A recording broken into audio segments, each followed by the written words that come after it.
I don't believe there is fundamentally a difference between different types of work. I mean, it's always a sketch that gets approved and then just finishing. With things like simple illustrations or emotes, it's not that complex, but a live 2D model is something that is supposed to represent you, so it's important to get everything perfect. For that reason, live 2D models have a lot more revisions and a lot more detailed communication with the client, because it's your whole identity. It's important to get it as perfect as you can, and I like to be a part of that process.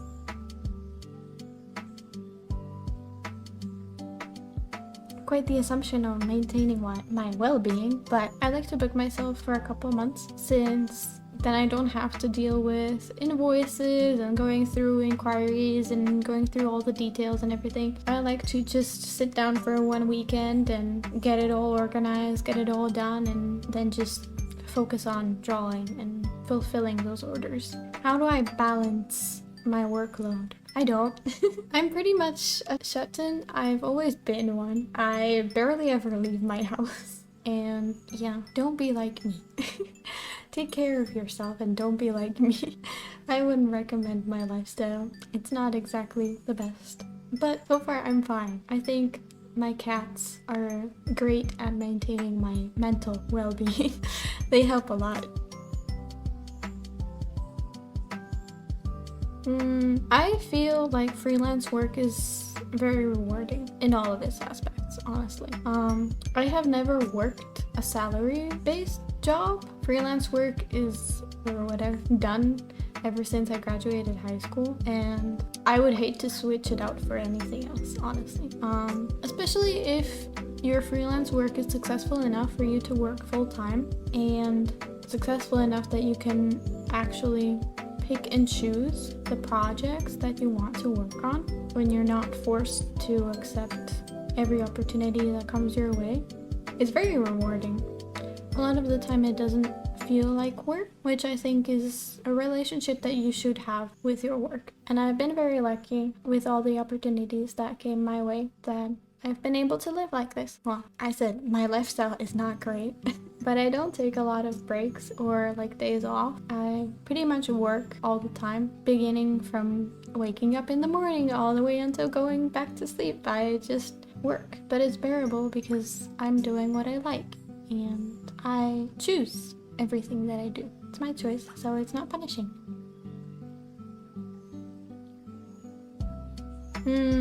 Don't be afraid to do new things.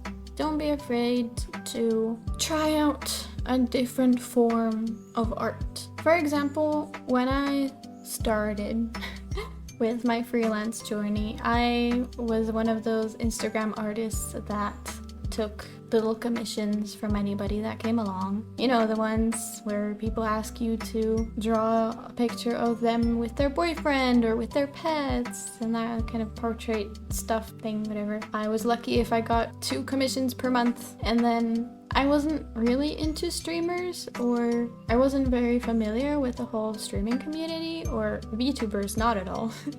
Those were completely foreign to me, but I understood the concept of emotes, and I did some for fun as a gift, and it kind of spiraled from there. For some reason my emotes, even though they sucked, honestly, for some reason my emotes started getting traction and I learned about VTubers, and through that I decided to move on to Twitter as my main platform. I connected more with this whole VTuber community, and within the span of like 3 months I was capable of booking myself for months ahead with work.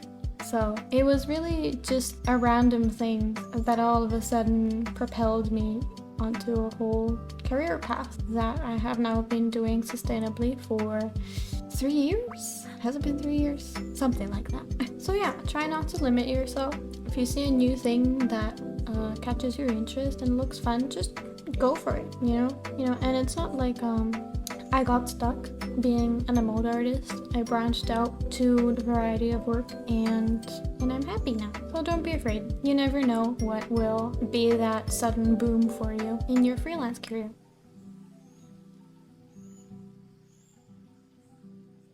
My favorite aspects would probably be the neatness of it and the way it's easy to navigate in and easy to use. I think in a way it's similar to platforms like ArtStation, but without the intimidating kind of a vibe, if that makes sense. Like on ArtStation, you get kind of pressured into posting like full projects, and if it's anything simpler, it feels like it doesn't belong there. But on Foriio, it feels a lot more versatile. You can include complex projects, you can include a lot of files within one single post, but it can also be just one image, just the final result. It's user-friendly and creator-friendly. The layout of the main page is nice and neat, and organizing your posts into categories is also very easy and very useful, especially when you use it like me, when you need your clients to be able to view and find specific types of work. So I will have my work categorized into types like emotes and alerts, panels, models, illustrations, etc. So when my clients are looking for references for their particular project, then they can just easily navigate through that and find everything that they need. That's pretty much it, I think. I've had a pleasant experience and it's fulfilled all of my needs that I've had. So I'm happy with it.